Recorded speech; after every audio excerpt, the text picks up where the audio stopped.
In this video, update lang tayo sa kaganapan sa market dahil patuloy ang panibagong all-time high ni Bitcoin at sa ngayon, pinakikitaan natin ito ng retracement. Meron pa bang gas para ito ay patuloy na lumipad? I-check natin ang mga on-chain data at ang short-term price action ni BTC. At kung interesado kayo sa ganitong mga content, token reviews, crypto news, anything related to crypto, make sure to subscribe and hit the notification bell. Simulan natin sa pinakabagong price milestone. Sa loob ng 7 araw, nagtala si Bitcoin ng 8.74% na weekly gain. Pinakamalaki mula early May at nag-close ng record weekly candle sa $119,310. Monday ng hapon dito sa atin, sumili pa ito sa 123,000 price range sa Binance bago nag-cool off at nag-retrace. Visually, malinaw ang breakout, inawid ng malinis ang dating all-time high na 113,000. Ano naman ang sinasabi ng on-chain at market cycle data? Unang metric na dapat tutukan ang net asset value premium ng short-term holders. Inihahambing nito ang market value ng mga hawak ng short-term holders sa kanilang average cost basis. Nasa 16% pa lang ang NAV premium, nasa loob ng tinatawag na moderate green zone na 0 hanggang 25%. Sa mga nakaraang cycle, umaakyat tayo sa overheated bandang 30 hanggang 35% bago magkaroon ng local top. Ibig sabihin, kahit tumataas ang price, hindi pa nagre-reflect ang FOMO level, overheat ang short-term wallets. Caution, optimism, hindi mania. Ikalawang data point, spot volumes. Ayon sa Glassnode, tumulo ng 50% ang Bitcoin spot volume sa nakaraang linggo, indikasyon na dumarami ang pumapasok na pondo sa rally. Pero kapansin-pansin na 23%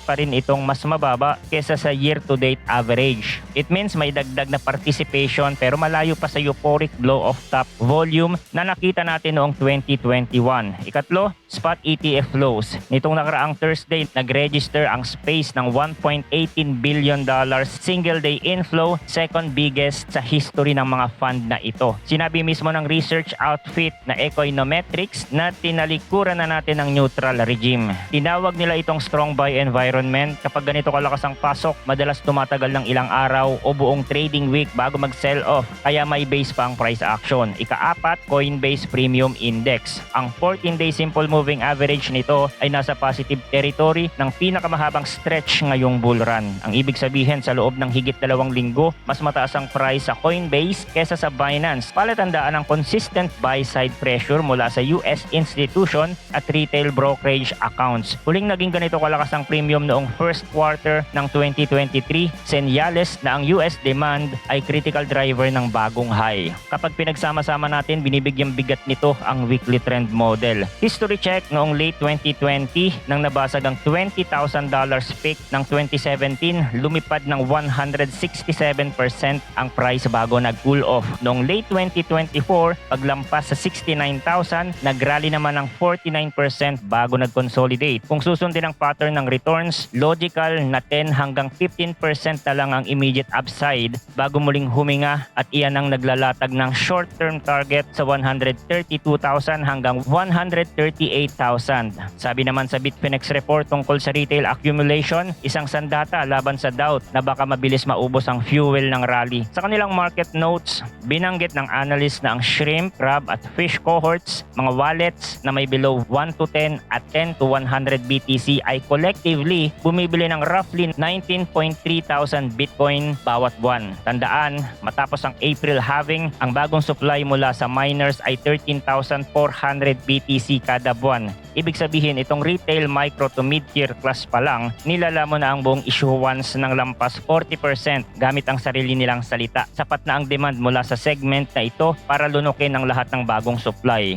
Nitong June 22, nasa 148,000 BTC lang ang 30-day accumulation count ng so-called accumulator addresses. 4 na linggo lang ang lumipas, tumalon ito sa 248,000 BTC, 71% surge. Nung huling nangyari yon, December 20, 97,000 pa lang ang spot price. Ngayon, halos 120% na ang itinaas, ngunit hindi nababawasan ang appetite. Pero kasama ng pagtaas na slope ng price, ang pataas ding risk. Sa metrics ng CoinGlass, halos $430 million na Bitcoin shorts ang na-liquidate nang lumagpas tayo sa 121,000. Paalala na ang volatility ang permanent companion ng asset na ito. Tugon ni Redstone, co-founder ng Marcin Kazmierzak, parabolic rallies invite sharp correction. kaya dapat maingat ang position sizing. Parehong babala ni sentiment analyst Brian Finlevan noong June 11 at July 7, kasing taas din ng ngayon ang optimism spikes sa social data, sinundan ng price pullback. Gayunpaman, nananatiling naka-on ang crypto fear in greed index sa 74, ikalimang sunod na araw sa grid. Hindi pa extreme pero malapit na. Balik tayo sa technical target. Paano maitutugma ang 138,000 supply demand math? Ipinapahiwatig ng MVRV model na sa 2.75 ratio karaniwang lumilitaw ang unang profit taking wave. Sa kasalukuyang market cap at realized cap trajectory, patumbas yun ng $130,900. Kaalay nito ayon sa cycle diminishing returns formula ng 15% leg mula current range at tutumbok eksakto sa bandang 138,000. Kung magpapakita ng extra momentum, halimbawa biglang lumobo ang ETF inflows ng $2 billion sa loob ng sunod na 5 araw, maaaring iwik pa ng kaunti lampas dyan. Pero logically, dito magko-converge ang unang serious sell wall. Samantala, structural tailwinds pa rin ang ticker tape. Spot ETF flow regime nasa strong buy classification ayon sa Econometrics. Kapag sumipa ang inflows ng lampas $1 billion sa isang araw, historically tumatagal ito ng 3 hanggang 5 session. Isang araw pa lang ang nakaraan, kaya statistically may 2 hanggang 4 na session pa ng elevated net creations. Sa ganoong klima, mahirap pigilan ang follow-through rally. Kailangan ding bantayan ang NAV premium ng STH. Kapag nag-ship ito sa 25% pataas, pumapasok na tayo sa heightened territory. Doon na nagsisimulang sumindi ang FOMO alerts at posibleng mag-lead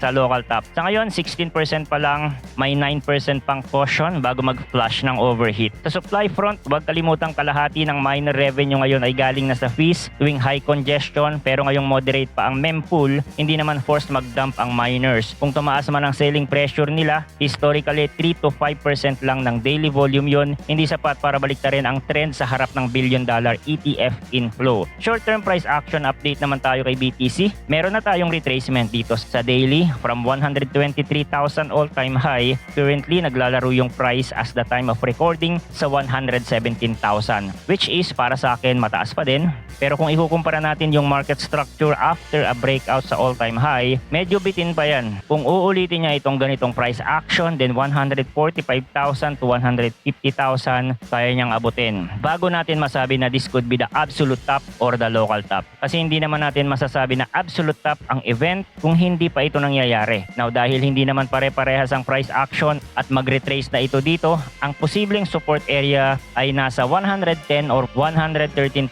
price range, yung dating resistance. Pwedeng magsilbing support yon and then bounce ulit for the continuation rally. Okay? So yun lang ang crypto update natin for today. Thanks for watching again. Good luck and see you on the next video.